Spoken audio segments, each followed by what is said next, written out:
Donc là on est sur la route, là on est en train de monter une putain de côte pour arriver à cette maison. On a garé la voiture un peu plus loin.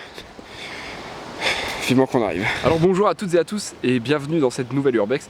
Donc pour vous la présenter, on va faire rapide, on va visiter une maison abandonnée. Donc elle a été construite en 1906, donc dans une station balnéaire dans le nord de la France. On va aller visiter ça tout de suite et je vous montre en image ce que ça donnera. Donc pour le moment on essaye de rentrer dans la maison, mais on a l'impression qu'il y a un gardien. On va essayer d'esquiver un peu tout ça et on va essayer de rentrer pour vous montrer en image. A tout de suite.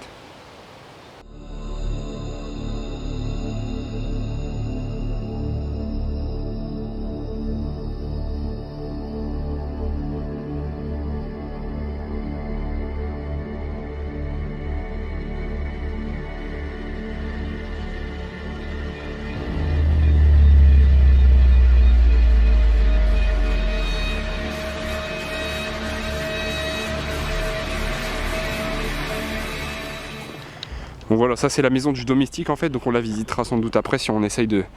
si on peut rentrer à l'intérieur. Voilà. Non mais et les mecs, c'est quoi ce délire? Il y a un Hummer. Les mecs, il y a des putains de bagnoles.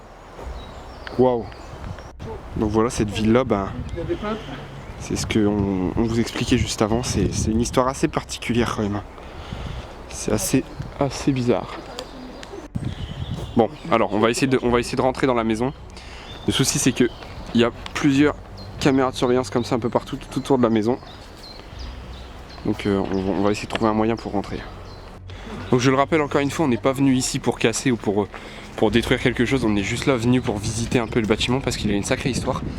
Et je vous expliquerai l'histoire un peu quand on sera à l'intérieur. Donc voilà, surtout je vous rappelle que ce qu'on fait c'est totalement illégal. Donc ne le reproduisez jamais, jamais, jamais.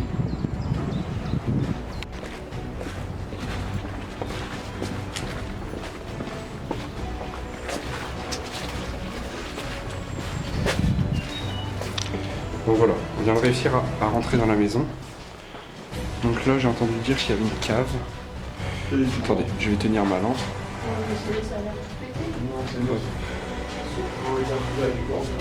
Alors, voilà. Donc je pense que en fait la maison elle a été rachetée par quelqu'un qui est venu faire des travaux à l'intérieur. Et en gros cette maison, elle a une histoire assez chelou. Par contre, je ne sais pas du tout comment on peut monter à l'étage. Donc voilà, il y a des travaux qui sont en cours dans la maison. Donc là, c'est que ça a été racheté, mais cette maison, c'est un vrai labyrinthe. Bon, alors, ce qu'on va faire, c'est qu'on va essayer de descendre en bas. Alors, on va descendre tout doucement. Ouais, mais de toute façon, même s'il y a des caméras... gros, il y a une caméra, il y a l'électricité. Ouais, bon. C'est pas trop grave. Ouais. On n'est pas là pour dégrader hein, encore une fois.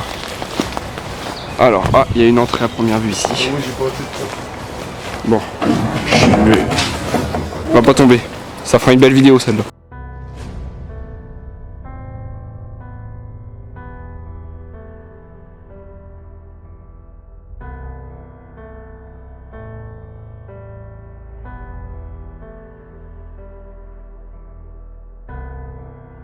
Ouais, c'était racheté, gars.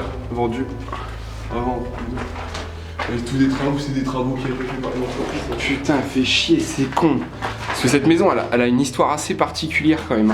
En fait, y a personne vraiment qui en parle sur internet. Mais en gros, cette maison, elle a été construite en 1906, comme je vous le disais avant. Donc, par un médecin anglais qui a acheté cette maison. Enfin, qui a acheté le terrain et qui a fait construire sa maison. Et elle a été ensuite rachetée par les nazis pendant la Seconde Guerre mondiale. Donc, elle servait de point d'observation pour le décollage des fusées V1, vu que c'est dans le nord de la France. Et ensuite, en fait, elle a été revendue à des propriétaires. Et en fait, c'était un monsieur qui a fait un jeu sadomasochiste avec sa femme. Mais en gros, ce jeu a mal tourné. Et à l'intérieur est décédée sa femme dans le jeu. Et donc le mec est devenu fou après le décès de sa femme. Et il a tué le soir même ses 2 enfants qui étaient dans la maison. Et il s'est suicidé ensuite dans la maison. Donc on est dans la maison où il y a eu quand même 4 personnes qui sont décédées à l'intérieur. On va essayer de rentrer dans les pièces principales à l'étage. On revient vers vous. Bon, au pire, on va faire un truc, on va vérifier qu'il n'y ait personne. Oh non, petit. Ma couille! Ouvre la porte!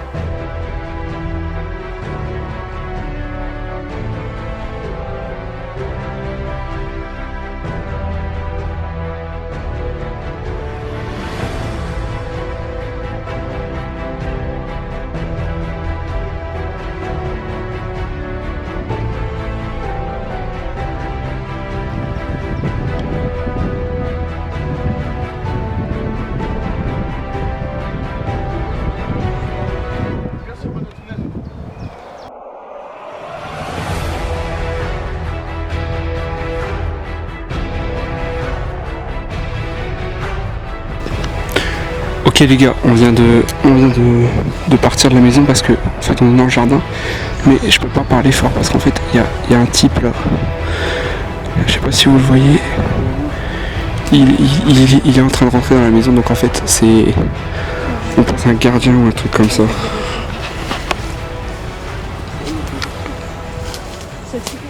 Donc voilà pour la suite de cet épisode. Donc malheureusement on n'a pas pu rentrer à l'intérieur de la maison comme on le voulait.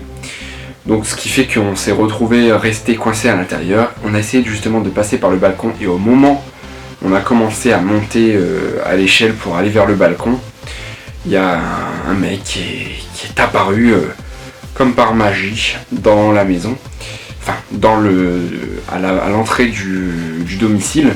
Donc il a garé son véhicule, il est descendu, il nous a vus en train de monter sur le balcon. Donc on s'est planqué dans les arbres, hein, donc vous avez vu les images juste avant. Et c'est à ce moment-là que j'ai coupé, on a décidé de repartir du lieu. Et ça fait que du coup on se retrouve sans image réelle de l'intérieur du bâtiment, qui en fait on a réalisé qui était en fait en rénovation.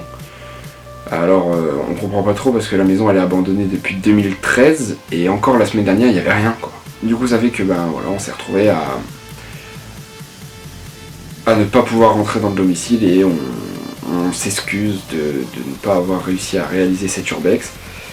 Et on retourne en tournage très bientôt pour une prochaine urbex.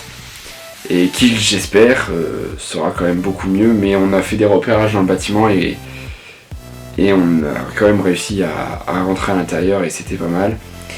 Donc c'est la première fois que je vais le faire. Mais je vais vous donner le nom du lieu où est-ce qu'on a été. Donc si vous voulez l'histoire un peu sur internet, vous allez voir, ça s'appelle la Villa Sans-Gêne. Et Villa Sans-Gêne à Ardelot, dans le Pas-de-Calais. Donc on a été dans le Pas-de-Calais pour aller faire cette vidéo. Et voilà, on a fini, là, on a conclu avec ces images. Voilà. Donc je vous remercie d'avoir regardé cette vidéo. Maintenant je vous invite à la partager, à liker la page, les vidéos de Thibaut donc sur Facebook, et puis à vous abonner à la chaîne YouTube. Donc maintenant on ne fera que des vidéos sur YouTube et on ne fera plus de vidéos sur Facebook, tout simplement pour tomber sur un peu plus de gens et toucher une plus large catégorie de personnes, simplement avec les mots-clés, avec les recherches, etc. Voilà, écoutez, je vous remercie et très bonne fin de journée à tous, à la prochaine, ciao.